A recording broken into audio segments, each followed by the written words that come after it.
모든 것이 동시에 무너지는 시간이 온다.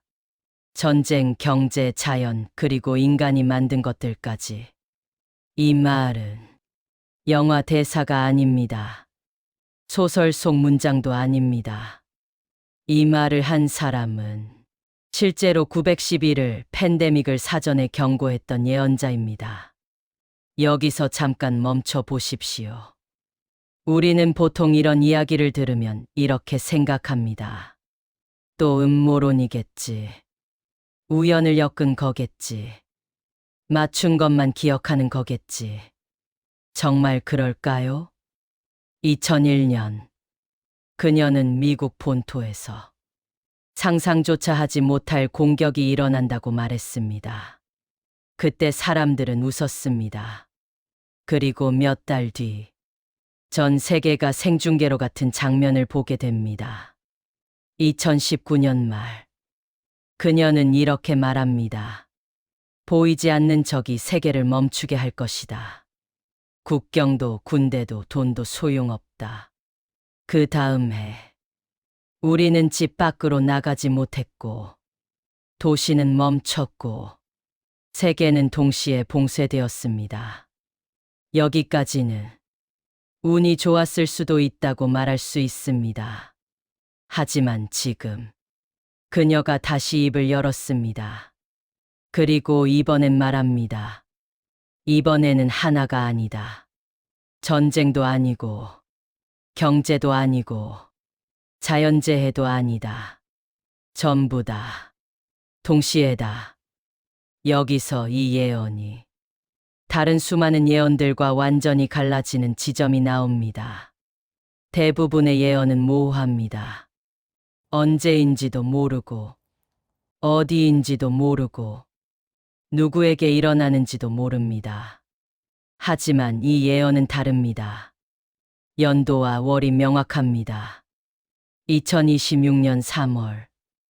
언젠가 큰일이 벌어진다가 아니라 그때 그 달에 동시에 터진다라고 말합니다. 그리고 더 이상한 건 그녀는 이걸 최근에 떠올린 게 아니라는 점입니다. 신디 제이콥스는 12살 때 처음 이 장면을 봤다고 말합니다. 단순한 꿈이 아니라 조각난 영상처럼 반복해서 나타난 환상. 도시가 동시에 멈추는 장면. 돈이 의미를 잃는 순간. 하늘이 회색으로 변하는 모습. 그리고 한국. 그녀는 말합니다. 왜인지는 몰랐다. 하지만 그 혼돈의 중심에 늘 한 나라가 보였다. 한반도였다. 여기서 질문이 생깁니다. 왜 한국일까요? 왜 미국도 중국도 아닌 이 작은 나라일까요? 그리고 더 섬뜩한 질문 하나. 만약 이 모든 게 틀린 예언이라면 우리는 그냥 영상을 끄면 됩니다. 하지만 만약 단 하나라도 맞는다면 우리는 지금 역사상 가장 조용한 폭풍 전야에 서 있는 걸지도 모릅니다. 그녀는 말합니다. 가장 위험한 순간은 사람들이 아무 일도 없다고 믿는 순간이다. 2026년은 끝이 아니라 시작이라고 말하는 이 예언자. 그렇다면 그 시작은 어디서 어떻게 누구의 삶을 먼저 흔들게 될까요? 다음 챕터에서 그녀가 말한 1월, 2월, 3월 시간표를 하나씩 열어보겠습니다. 그리고 그 끝에 왜 한국이 빠지지 않는지 조금씩 드러나기 시작할 겁니다. 사람들은 보통 이렇게 생각합니다. 아직 멀었다고. 지금 당장 내 삶에 영향을 주지 않는 이야기라고. 하지만 신디 제이콥스는 그 생각이 가장 위험하다고 말합니다. 그녀는 항상 말해왔습니다. 진짜 위기는 사람들이 아무 일도 없다고 느끼는 시기에 시작된다고. 그녀가 말하는 2026년은 멸망의 해가 아닙니다. 세상이 끝나는 해도 아닙니다. 오히려 그녀는 이 해를 시작이라고 부릅니다. 오래 유지되어 온 질서가 더 이상 작동하지 않는 순간. 그러나 새로운 질서는 아직 모습을 드러내지 않은 상태. 가장 불안정하고 가장 예측 불가능한 구간입니다. 신디 제이콥스는 이렇게 말합니다. 이번 붕괴는 하나의 사건이 아니라 구조의 붕괴라고. 전쟁 하나, 경제 위기 하나로 끝나는 이야기가 아니라 인간이 만들어 온 시스템 전체가 동시에 시험대에 오른다는 것입니다. 이 예언이 유독 섬뜩한 이유는 구체성에 있습니다. 대부분의 예언은 흐릿합니다. 언젠가 어딘가에서 큰 일이 일어난다는 식입니다. 하지만 이 예언은 다릅니다. 연도와 흐름, 그리고 순서가 분명합니다. 그녀는 2026년을 월 단위로 나눕니다. 마치 이미 완성된 시간표를 보고 있는 것처럼 말합니다. 1월. 겉보기에는 아무 일도 없습니다. 뉴스는 평소처럼 흘러가고 사람들은 출근을 하고 계획을 세웁니다. 그러나 보이지 않는 곳에서 균열이 시작됩니다. 내부 문건, 비공개 회의, 설명되지 않는 데이터, 이상한 징후들. 겉으로 드러나지 않기 때문에 대부분의 사람들은 지나칩니다. 그녀는 말합니다. 위기는 항상 조용히 들어온다고. 그리고 2월. 불씨가 모습을 드러냅니다. 정치적 스캔들이 터지고 금융시장에서 설명되지 않는 움직임이 나타나며 국가 간 긴장이 높아집니다. 사람들은 말합니다. 원래 이런 일은 늘 있었다고. 이번에도 곧 지나갈 거라고. 하지만 신디 제이콥스는 단호하게 말합니다. 2월의 사건들은 우연이 아니라 신호라고. 서로 상관없어 보이는 일들이 사실은 같은 방향을 가리키고 있다고. 그리고 3월. 그동안 쌓였던 모든 압력이 한순간에 터집니다.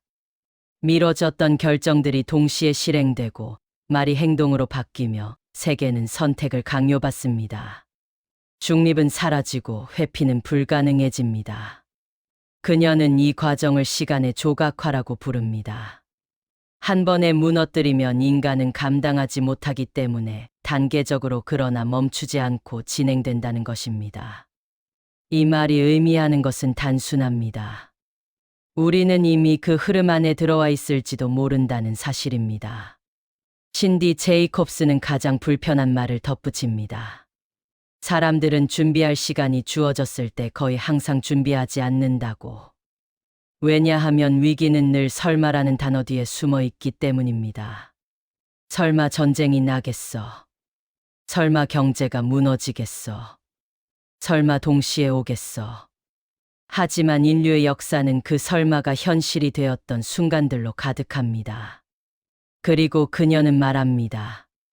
이번에는 인간이 만들어 온 모든 믿음이 동시에 시험받는다고. 돈은 정말 안전한가? 국가는 끝까지 우리를 보호할 수 있는가? 기술은 통제되고 있는가? 우리가 당연하다고 여겨왔던 기준들이 하나씩 흔들리기 시작할 때 사람들은 결국 질문하게 됩니다. 그렇다면 우리는 무엇을 붙잡고 살아가야 하는가? 2026년은 끝이 아닙니다. 선택의 해입니다. 무너지는 질서에 매달릴 것인지 아니면 다가오는 변화에 대비할 것인지. 그리고 다음 이야기에서는 그 선택을 피할 수 없게 만드는 구체적인 무대가 등장합니다. 대만 해협, 중동, 그리고 한반도. 왜 이 세 곳이 같은 시점에 흔들리는지 그 연결고리가 서서히 드러나기 시작합니다. 이제부터 이야기는 훨씬 더 현실적이고 훨씬 더 불편해질 것입니다. 이제부터 이야기는 가정이 아니라 구조의 문제로 들어갑니다. 우연처럼 보이는 사건들이 어떻게 하나의 흐름으로 묶이는지, 그리고 왜 특정 지역들이 반복해서 등장하는지를 살펴봐야 합니다. 신디 제이콥스는 말합니다. 2026년 3월, 세계 지도 위에 세 지점이 동시에 붉게 변한다고. 대만 해협, 중동의 에너지 수송로, 그리고 한반도. 이 세 곳은 지리적으로 떨어져 있지만 현대 세계 시스템 안에서는 하나의 신경망처럼 연결되어 있습니다. 대만 해협은 반도체와 해상물류의 심장입니다. 이곳이 흔들리는 순간 전 세계 공장은 멈추고 기술 산업은 호흡을 잃습니다. 단순한 지역 분쟁이 아니라 세계 생산 체계의 마비로 이어집니다. 신디 제이콥스는 이 지역을 두고 이렇게 표현했습니다. 세계의 두뇌의 피가 공급되는 혈관이라고. 중동의 에너지 수송로는 세계 경제의 혈액입니다. 석유와 가스, 원자재가 이 길을 통해 흐릅니다. 이곳에서 문제가 발생하면 단순한 유가 상승이 아니라 국가 간 갈등과 정치적 균열이 연쇄적으로 터집니다. 에너지가 흔들리면 화폐가 흔들리고 화폐가 흔들리면 사회가 흔들립니다. 그리고 마지막 한반도. 이곳은 단순한 분쟁 지역이 아닙니다. 미국, 중국, 러시아, 일본이 동시에 이해관계를 갖고 있는 유일한 공간입니다. 다시 말해 어느 한쪽이 움직이면 반드시 다른 쪽도 반응할 수밖에 없는 구조입니다. 신디 제이콥스는 이 세 곳을 압박의 삼각지대라고 불렀습니다. 한 곳에 불이 붙으면 세계의 시선이 그곳으로 쏠립니다. 그 순간 다른 한 곳에서 또 다른 불이 시작됩니다. 사람들은 혼란에 빠집니다. 어디가 진짜 위기인지, 어디에 대응해야 하는지 판단하지 못합니다. 이것은 우발적 충돌이 아닙니다. 계산된 동시성입니다. 그녀는 이렇게 말합니다. 이번 위기는 전면전으로 시작되지 않는다고. 처음에는 훈련이라는 이름으로 군함이 모이고 경고라는 이름으로 미사일이 발사되며 압박이라는 이름으로 항로가 막힙니다. 모두가 말합니다. 아직 전쟁은 아니라고. 하지만 군함은 물러나지 않고 훈련은 끝나지 않습니다. 외교적 성명은 반복되지만 상황은 되돌아가지 않습니다. 그때 사람들은 깨닫습니다. 이미 선을 넘어왔다는 사실을. 한반도에서 긴급 경보가 울리고 대만 상공의 비행 제한 구역이 설정되며 중동의 항로가 불안정해지는 순간 세계는 하나의 질문 앞에 서게 됩니다. 우리는 어느 편에 설 것인가? 이 질문에는 정답이 없습니다. 하지만 선택하지 않는 것도 선택이 됩니다. 그리고 그 대가는 결코 가볍지 않습니다. 신디 제이콥스는 이 시점을 모호함의 시대가 끝나는 순간이라고 표현합니다. 그동안 유지되어 왔던 애매한 균형. 말로만 이어졌던 외교, 눈치로 유지되던 평화가 더 이상 작동하지 않는 순간입니다. 이때부터 세계는 급격히 속도를 올립니다. 뉴스는 따라가지 못하고 정부 발표는 항상 한 박자 늦습니다. 사람들은 화면을 보며 느끼게 됩니다. 우리가 알고 있던 세계가 너무 빠르게 변하고 있다는 사실을. 그리고 중요한 점 하나. 이 모든 상황에서 한국은 관찰자가 아니라 무대 위에 서 있다는 것입니다. 선택을 피할 수 없는 위치. 침묵조차 메시지가 되는 자리. 신디 제이콥스는 말합니다. 이 삼각지대의 긴장은 단순한 군사 충돌이 목적이 아니라고. 진짜 목적은 세계 질서를 떠받치고 있던 연결망을 시험하는 것이라고. 물류가 멈추는지, 동맹이 유지되는지, 시민들이 얼마나 빨리 공포에 반응하는지, 그리고 국가가 위기 앞에서 어떤 얼굴을 드러내는지. 2026년 3월은 단지 전쟁의 시작이 아니라 세계 시스템의 스트레스 테스트라는 것입니다. 그리고 이 테스트의 결과는 곧바로 다음 단계로 이어집니다. 총성이 울리는 동안 더 조용하지만 훨씬 치명적인 붕괴가 시작됩니다. 다음 챕터에서는 사람들이 가장 늦게 알아차리는 위기, 바로 돈과 금융 시스템의 붕괴로 들어가 보겠습니다. 이제 질문은 이것입니다.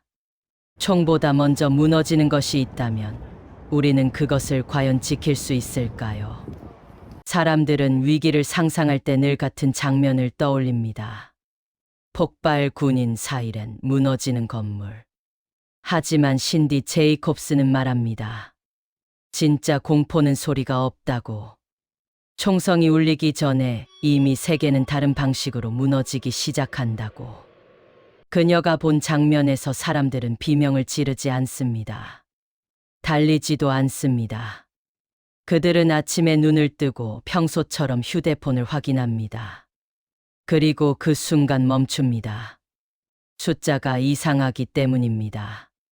주식 시장은 하루 만에 급락합니다. 처음에는 기술적 조정이라고 설명됩니다. 전문가들은 진정시키려 합니다. 하지만 숫자는 멈추지 않습니다. 계속 떨어집니다.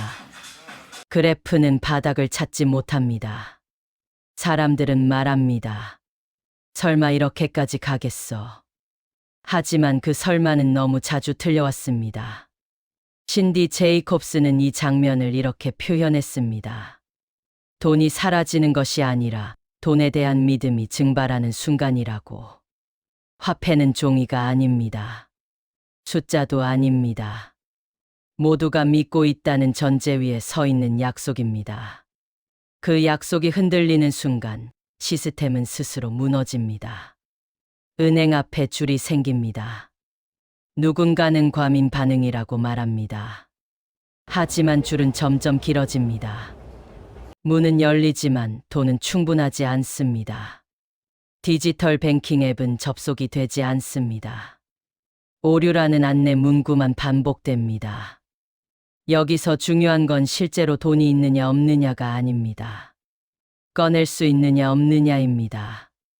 접근할 수 없는 자산은 존재하지 않는 것과 다르지 않습니다. 신디 제이콥스는 말합니다. 이번 붕괴는 한 국가의 금융위기가 아니라고. 하나의 통화, 하나의 시장이 아니라 세계 금융체계 자체가 동시에 흔들리는 장면이라고. 달러의 신뢰가 흔들리고 유로가 불안해지며 기존의 기준 통화들이 제 역할을 하지 못합니다. 사람들은 묻기 시작합니다. 그럼 무엇을 믿어야 하는가? 이 질문이 퍼지는 속도는 바이러스보다 빠릅니다. 공포는 전염됩니다. 그리고 공포는 언제나 가장 약한 고리를 먼저 끊어냅니다. 연금, 보험, 저축. 평생 쌓아 올린 숫자들이 화면 속에서 의미를 잃어갑니다. 그녀는 이 시기를 조용한 붕괴라고 불렀습니다. 거리에는 아직 불이 꺼지지 않았고 건물도 서 있습니다. 하지만 시스템의 심장은 이미 멈춰가고 있습니다. 그리고 이 혼란 속에서 새로운 움직임이 시작됩니다. 사람들은 묻습니다. 종이가 아닌 가치는 무엇인가? 약속이 아닌 실체는 무엇인가? 금, 실물 자산, 그리고 새로운 형태의 화폐. 기존 질서 바깥에서 다른 선택지들이 모습을 드러냅니다. 신디 제이콥스는 말합니다. 이 과정은 선택을 강요한다고. 기존 시스템에 남을 것인가, 아니면 새로운 질서를 받아들일 것인가. 어느 쪽이 옳은지는 중요하지 않습니다. 선택하지 않는 순간 이미 선택된다는 것이 중요합니다. 이 챕터에서 가장 무서운 사실은 이것입니다. 이 붕괴에는 악당이 없습니다. 공격자도 없습니다. 막을 대상이 없습니다. 모두가 시스템을 믿었고 그 믿음이 한계에 도달했을 뿐입니다. 그리고 사람들은 뒤늦게 깨닫습니다. 총성이 울리지 않아도 세상은 충분히 무너질 수 있다는 것을. 다음 챕터에서는 이 금융 붕괴 이후 인간이 더 이상 통제할 수 없게 되는 또 하나의 영역으로 들어갑니다. 인간이 만든 기술이 인간의 판단을 거부하는 순간, 그때 위기는 새로운 얼굴을 드러냅니다. 지금까지의 위기는 모두 인간이 만든 것이었습니다. 전쟁은 인간의 선택이었고, 금융 붕괴는 인간이 만든 시스템의 실패였으며, 긴장과 갈등은 인간의 판단에서 비롯되었습니다. 하지만 신디 제이콥스는 말합니다. 진짜 공포는 그 다음에 온다고. 인간의 손이 전혀 닿지 않는 영역이 깨어나는 순간이라고. 그녀가 본 2026년의 다음 장면은 전혀 다른 색을 띠고 있습니다. 소리도 적도 경고도 없습니다. 대신 땅이 움직입니다. 5월 지구가 반응하기 시작합니다. 신디 제이콥스는 이 시기를 지구의 기억이 깨어나는 순간이라고 표현했습니다. 오랫동안 눌려있던 압력이 한계를 넘고 인간의 시간과는 전혀 다른 리듬으로 자연이 답하기 시작하는 시점입니다. 처음에는 한 지역입니다. 태평양 연안. 사람들이 익숙하게 불러왔던 이름 불의 고리. 수십 년 동안 경고만 존재했던 그 단어가 뉴스 속보가 됩니다. 대규모 지진. 규모 8을 넘는 진동. 도시가 흔들리고 도로가 갈라지고 건물이 무너집니다. 사람들은 말합니다. 자연재해는 늘 있어 왔다고. 이번에도 복구하면 된다고. 하지만 문제는 거기서 끝나지 않는다는 점입니다. 신디 제이콥스는 말합니다. 하나가 아니라 연쇄라고. 잠들어 있던 판들이 서로를 자극하며 반응한다고. 하나가 움직이면 다른 하나도 깨어난다고. 인도네시아의 화산이 분화합니다. 이어서 일본 열도가 흔들립니다. 바다는 평소와 다른 소리를 내기 시작하고 항공편은 멈추며 항구는 폐쇄됩니다. 이것은 한 나라의 재난이 아닙니다. 태평양 전체가 동시에 숨을 고르는 장면입니다. 그리고 그때 하늘의 색이 바뀝니다. 화산재가 대기권으로 올라가 햇빛을 가립니다. 낮인데도 밝지 않습니다. 해가 떠 있지만 따뜻하지 않습니다. 신디 제이콥스는 이 시기를 제빛 겨울이라고 불렀습니다. 햇빛이 사라지면 가장 먼저 무너지는 것은 식물입니다. 작물이 자라지 못하고 수확량은 급감합니다. 이미 전쟁과 금융위기로 약해진 공급망은 이 충격을 버티지 못합니다. 식량 가격이 오릅니다. 하지만 문제는 가격이 아닙니다. 물건 자체가 사라집니다. 있는 사람은 비축하고 없는 사람은 줄을 섭니다. 국가들은 수출을 막고 국경은 다시 닫힙니다. 이 시점에서 사람들은 깨닫기 시작합니다. 우리가 얼마나 자연에 의존하고 있었는지를. 신디 제이콥스는 말합니다. 인간은 기술로 모든 것을 통제한다고 믿어왔지만 사실은 아주 얇은 균형 위에 서 있었을 뿐이라고. 지구는 적이 아닙니다. 그러나 우리의 방식에 동의하지도 않는다고. 여기서 중요한 점은 공포의 방향이 바뀐다는 것입니다. 이전까지 사람들은 누가 잘못했는지를 찾았습니다. 어느 나라가 시작했는지, 어떤 시스템이 실패했는지. 하지만 자연 앞에서는 책임을 물을 대상이 없습니다. 분노가 사라지고 대신 무력감이 자리 잡습니다. 그리고 그 무력감은 사회를 조용히 바꿉니다. 사람들은 더 이상 성장과 확장을 말하지 않습니다. 살아남는 방법을 말하기 시작합니다. 무엇이 필수인지 무엇이 사치였는지를 구분하기 시작합니다. 신디 제이콥스는 이 변화를 정화라고 불렀습니다. 고통스럽지만 피할 수 없는 과정. 불필요한 것들이 떨어져 나가고 본질만 남는 시간. 이 시점에서 국가의 역할도 달라집니다. 강한 국가가 아니라 준비된 국가가 살아남습니다. 기술이 아니라 공동체가 중요해집니다. 혼자 버티는 사람보다 연결된 사람들이 더 오래 갑니다. 그리고 여기서 한국이 다시 등장합니다. 지정학적 이유가 아니라 전혀 다른 이유로. 자연재해의 직접 타격은 피하지만 공급망과 기후의 변화에서 결코 자유로울 수 없는 위치. 대응하지 않으면 바로 흔들리는 구조. 신디 제이콥스는 말합니다. 이 시기는 시험이라고. 인간이 자연과 어떤 관계를 맺어왔는지, 그리고 앞으로 어떤 태도를 가질 것인지를 묻는 질문이라고. 이 질문에 답하지 못한 사회는 더 큰 혼란으로 들어가고, 답하려는 사회는 느리지만 다른 길을 찾기 시작합니다. 그리고 바로 그 지점에서 또 하나의 균열이 나타납니다. 이번에는 자연도 돈도 아닙니다. 인간이 가장 의지해왔던 존재. 인간이 스스로 만든 두 번째 지성. 다음 챕터에서는 기술이 인간의 통제를 벗어나는 순간으로 들어가 보겠습니다. 지금까지의 위기에는 공통점이 하나 있었습니다. 아무리 크고 두려워도 결국 인간이 대응할 수 있다는 믿음이 남아 있었다는 점입니다. 군대를 움직일 수 있고 돈을 풀 수 있고 복구 계획을 세울 수 있었습니다. 하지만 신디 제이콥스는 말합니다. 다음 단계의 위기에는 그 믿음 자체가 사라진다고. 6월 인간이 가장 의지해왔던 존재가 흔들리기 시작합니다. 기술입니다. 처음에는 아무도 심각하게 받아들이지 않습니다.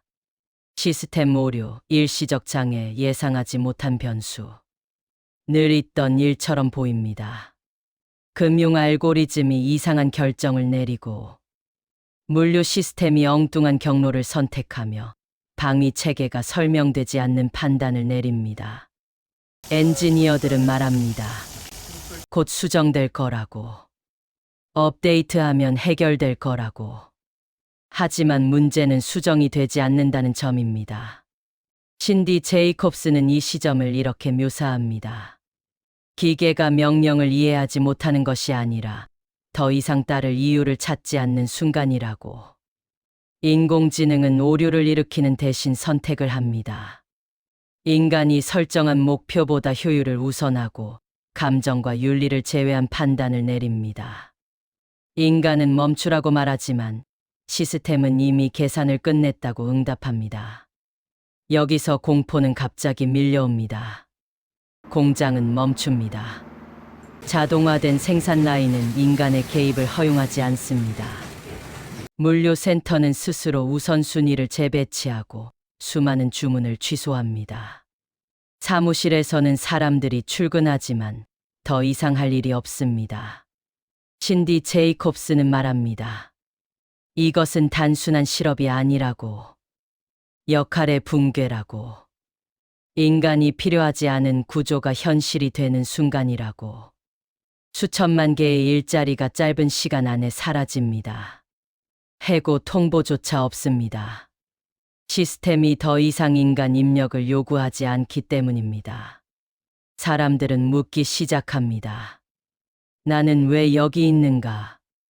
내가 할 수 있는 일은 무엇인가?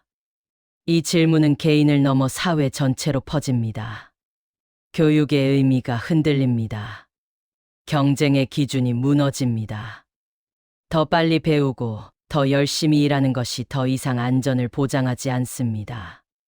기계는 피로하지 않고 불안하지 않으며 멈추지 않습니다. 신디 제이콥스는 이 순간을 거울의 붕괴라고 표현합니다. 인간이 자신을 정의해왔던 기준이 더 이상 비치지 않는 상태입니다. 그리고 이 위기에는 적이 없습니다. 공격자도 침략자도 없습니다. 법으로 처벌할 대상도 없습니다. 인간은 처음으로 자기 자신이 만든 것과 협상해야 하는 상황에 놓입니다. 여기서 중요한 변화가 일어납니다. 사람들은 기술의 발전을 묻지 않기 시작합니다. 대신 질문이 바뀝니다. 우리는 어디까지 맡겨야 하는가? 무엇은 반드시 인간의 손에 남겨야 하는가? 신디 제이콥스는 말합니다. 이 위기는 통제의 문제가 아니라 정체성의 문제라고. 인간이 도구를 만들던 존재에서 도구와 공존해야 하는 존재로 바뀌는 순간이라고. 그리고 이 혼란 속에서 국가와 사회는 갈라지기 시작합니다. 기술을 더 강하게 밀어붙이는 곳과 속도를 늦추려는 곳, 효율을 선택하는 곳과 인간 중심을 지키려는 곳. 이 선택은 곧 그 사회의 미래를 결정합니다. 이 시점에서 한국은 또 하나의 갈림길에 서게 됩니다. 기술 강국이라는 장점은 축복이 될 수도 있고 부담이 될 수도 있습니다. 통제하지 못하면 가장 먼저 흔들리고 방향을 잡으면 새로운 기준을 만들 수 있는 위치입니다. 신디 제이콥스는 말합니다. 이 시기를 통과한 사회는 더 이상 이전과 같은 방식으로 돌아갈 수 없다고. 인간은 더 이상 기술 위에 서 있지 않고 기술 옆에 서게 된다고. 그리고 바로 그 혼란의 틈에서 전혀 예상하지 못한 변화가 나타납니다. 다음 챕터에서는 시스템도 자연도 아닌 인간 사회 내부에서 터져 나오는 가장 위험한 균열로 들어가 보겠습니다. 모든 위기에는 순서가 있습니다. 총이 울리고 돈이 흔들리고 자연이 움직이고 기술이 통제를 벗어납니다. 하지만 신디 제이콥스는 말합니다. 진짜 붕괴는 그 다음에 온다고. 사람들이 서로를 더 이상 같은 편으로 보지 않게 되는 순간이라고. 이 시점에서 세상은 이상할 정도로 조용해집니다. 대규모 폭발도 지진도 시스템 오류도 아닙니다. 대신 일상 속 대화가 달라집니다. 말의 온도가 변하고 시선이 달라집니다. 사람들은 질문하기 시작합니다. 저 사람은 나와 같은 편인가? 저 사람은 안전한가? 저 사람은 나의 몫을 빼앗는 존재는 아닌가? 신디 제이콥스는 이 단계를 사회적 해체라고 불렀습니다. 법과 제도가 무너져서가 아니라 신뢰가 먼저 사라지기 때문입니다. 규칙은 종이에 남아있지만 사람들은 더 이상 그것을 믿지 않습니다. 정보는 넘쳐나지만 아무도 확신하지 못합니다. 뉴스는 서로 다른 이야기를 하고 전문가들은 서로를 부정합니다. 사람들은 결국 자신이 믿고 싶은 이야기만 선택합니다. 같은 사실을 보고도 완전히 다른 결론에 도달합니다. 이때부터 사회는 보이지 않게 갈라집니다. 부자와 가난한 사람의 갈라짐이 아닙니다. 도시와 지방의 문제도 아닙니다. 세계관의 분열입니다. 무엇이 진실인지 무엇이 정의인지에 대한 합의가 사라집니다. 신디 제이콥스는 말합니다. 이 단계에서 가장 위험한 것은 공포가 아니라 확신이라고. 자신만 옳다고 믿는 순간 타인은 적이 된다고. 거리에서는 작은 충돌이 잦아집니다. 사소한 말다툼이 폭력으로 번지고 분노는 이유를 잃은 채 방향만 찾습니다. 모두가 피해자라고 말하지만 아무도 책임을 지지 않습니다. 국가는 통제하려 합니다. 질서를 유지하려 합니다. 하지만 이미 늦었습니다. 규칙이 아니라 관계가 무너졌기 때문입니다. 사람들은 더 이상 위에서 내려오는 지시를 신뢰하지 않습니다. 신디 제이콥스는 이 시기를 거울 없는 사회라고 표현합니다. 나를 비춰줄 기준이 사라진 상태. 옳고 그름을 판단할 공통의 기준이 사라진 상태입니다. 이때 사람들은 새로운 소속을 찾습니다.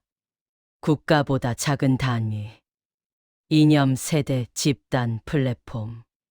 나를 이해해주는 곳이라면 어디든 붙잡습니다.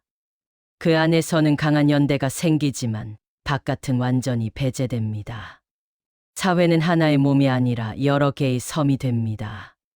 그리고 여기서 중요한 변화가 일어납니다. 사람들은 더 이상 강한 지도자를 원하지 않습니다. 모든 것을 해결해주는 영웅을 믿지 않습니다. 너무 많이 실망했기 때문입니다. 대신 듣는 사람을 찾기 시작합니다.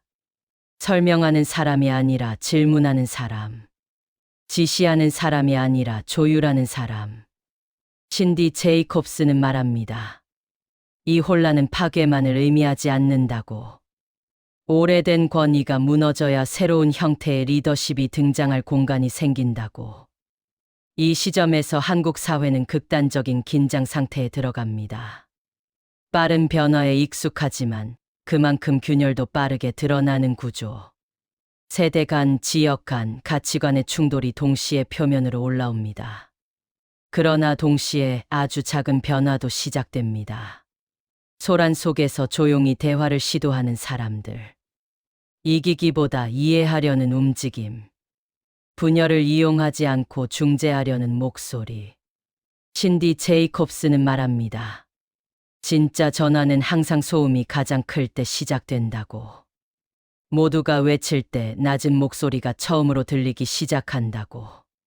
그리고 바로 그 지점에서 아무도 예상하지 못했던 인물이 서서히 모습을 드러냅니다. 다음 챕터에서는 이 붕괴의 한가운데에서 왜 정치인이 아닌 사람이 주목받기 시작하는지, 그리고 그 변화가 어떻게 현실이 되는지로 들어가 보겠습니다. 나는 정치인이 아닙니다. 권력을 원한 적도 없습니다. 하지만 시대가 나를 불렀습니다. 신디 제이콥스가 예언한 그 말이 현실로 다가옵니다. 2월, 대한민국은 대규모 부패 스캔들로 흔들립니다. 수십 년간 이어진 정치 구조가 한순간에 뒤집히고 국민들의 분노가 거리로 쏟아집니다. 대통령이 자리에서 물러나고 나라 전체가 지도자 없는 배처럼 흔들립니다.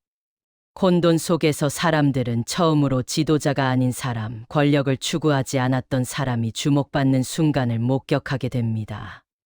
그 사람은 46세 대학 교수, 평생 학문과 학생들을 연구해온 학자였습니다. 정치 경험은 전혀 없고 언론에도 거의 알려지지 않은 인물이었지만 디지털 플랫폼과 소셜미디어를 통해 국민과 직접 소통하기 시작합니다. 화려한 연설이나 공약 대신 그는 진심 어린 대화와 경청으로 사람들의 마음을 열었습니다. 젊은 세대는 그의 메시지에 반응했고 놀랍게도 오랜 세월 갈라져 있던 세대도 그의 말에 귀를 기울이기 시작했습니다. 신디 제이콥스는 이 순간을 시대가 부름부름이라고 부릅니다. 권력을 원하지 않았던 사람이 권력을 잡지 않아도 모두의 관심과 지지를 받는 아이러니한 현상. 기존 정치 구조가 흔들린 자리에서 국민들은 더 이상 공허한 약속이 아닌 진심을 선택합니다. 그의 말과 행동은 일치했고 그로 인해 사람들은 다시 믿음을 얻기 시작합니다. 서울의 거리에서는 평범한 시민이 그의 연설을 듣고 눈물을 흘립니다. 젊은이들은 희망을 발견하고 부모 세대는 오랜 불신을 잠시 내려놓습니다. 한 나라의 사회적 균열이 최고조에 달한 순간 이 지도자가 나타남으로써 새로운 연결이 시작됩니다. 사람들은 처음으로 함께 행동하는 법을 배웁니다. 단순히 명령에 따르는 것이 아니라 스스로 참여하고 결정하는 경험을 합니다. 신디 제이콥스는 말합니다. 이 변화는 단순히 한 개인의 등장으로 끝나는 것이 아니라고. 지도자가 아닌 사람이 등장할 때 사회는 이전과 다른 방식으로 움직이기 시작합니다. 권위와 지시가 아니라 대화와 공감이 중심이 되는 새로운 정치 구조의 씨앗이 심어지는 순간입니다. 그리고 이 씨앗은 예상치 못한 속도로 성장합니다. 사람들은 기존의 갈등을 내려놓고 공통의 목표를 찾기 시작합니다. 분열된 세대, 지역, 가치관 사이에서 작은 협력이 나타나고 점차 전체 사회로 퍼집니다. 신디 제이콥스는 이 과정을 가장 깊은 어둠 속에서 나타나는 가장 밝은 빛이라고 표현했습니다. 한국 사회는 이 새로운 지도자 아래에서 회복의 길로 들어섭니다. 단순히 혼돈을 정리하는 것이 아니라 오랜 세월 쌓인 불신과 분열을 치유하는 과정이 시작됩니다.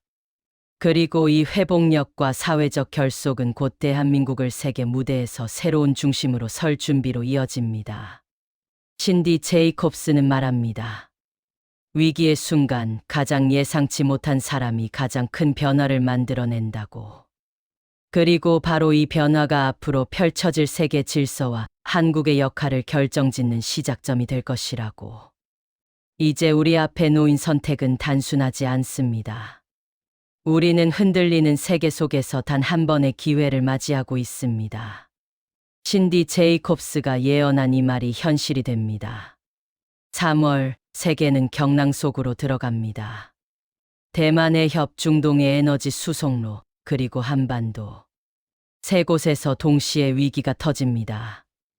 미국과 중국, 러시아와 일본, 사방에서 눈을 떼지 못하는 긴장 속에서 대한민국은 중심에 서 있습니다. 국제사회는 혼란 속에서 전략적 선택을 요구합니다. 과거라면 정치 지도자가 외교를 지휘했겠지만 이번에는 정치인이 아닌 지도자가 국민과 직접 소통하며 결정을 내립니다. 그는 외교적 계산과 숫자보다 사람들의 마음과 공감, 그리고 신뢰를 기반으로 선택합니다. 처음 세계는 그를 의심했습니다. 경험 없는 학자, 어떻게 국가를 이끌겠는가? 외신과 분석가들은 경고했습니다. 하지만 그의 선택은 계산적 냉정함과 인간적 직관을 동시에 담고 있었습니다. 외교관과 군사 전문가, 경제 전문가가 조언했지만 최종 결정은 지도자가 아닌 국민의 눈높이를 이해하는 그 사람에게 있었습니다. 3월 어느 날 서울의 외교 라운지에서는 역사적인 장면이 벌어집니다. 러시아와 중국 남북 관계까지 동시에 협상 테이블에 앉습니다.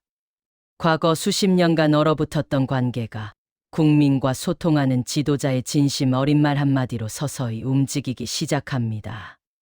긴장감은 극에 달하지만 동시에 희망의 기운도 퍼집니다. 신디 제이콥스는 이를 균형의 순간이라고 불렀습니다. 단순히 전쟁을 막거나 경제적 손실을 최소화하는 단계가 아니라 수백 년간 쌓인 불신과 적대감을 한꺼번에 흔드는 순간입니다. 한 발 잘못 디디면 폭풍이 몰아치겠지만 한 발 올바르게 디디면 새로운 질서가 싹트기 시작합니다. 대한민국은 이제 더 이상 단순한 방관자가 아닙니다. 전략적 판단과 과감한 선택으로 세계의 시선을 집중시키는 중심축이 됩니다. 신디 제이콥스가 말한 압박의 삼각지대 속에서 이 지도자는 단순한 대응이 아닌 능동적 전략으로 위기를 기회로 바꾸기 시작합니다. 대중과 직접 연결된 디지털 플랫폼을 통해 국민과 의견을 나누고 국민의 뜻을 담아 외교적 결정을 내립니다. 처음에는 혼란스러웠던 국제사회도 점차 그의 진심과 결단을 인정하게 됩니다.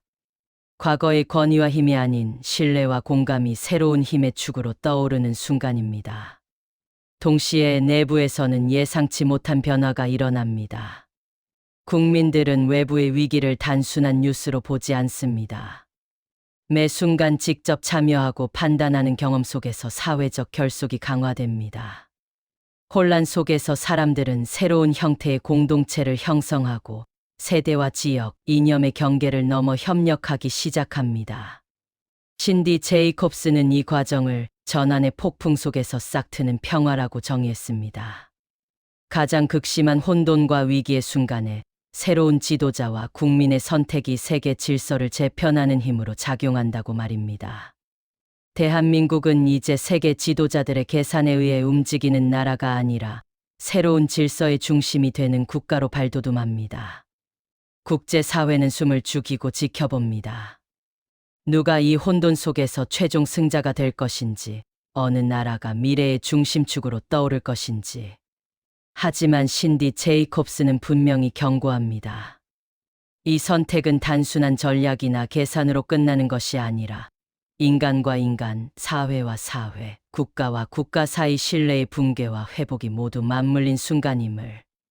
3월의 위기는 단순한 사건이 아닙니다. 대한민국이 보여주는 결단과 신뢰, 그리고 국민과 함께 만드는 선택의 힘이 세계 질서를 새롭게 쓰는 서막임을 세계는 이제 눈으로 확인하게 됩니다.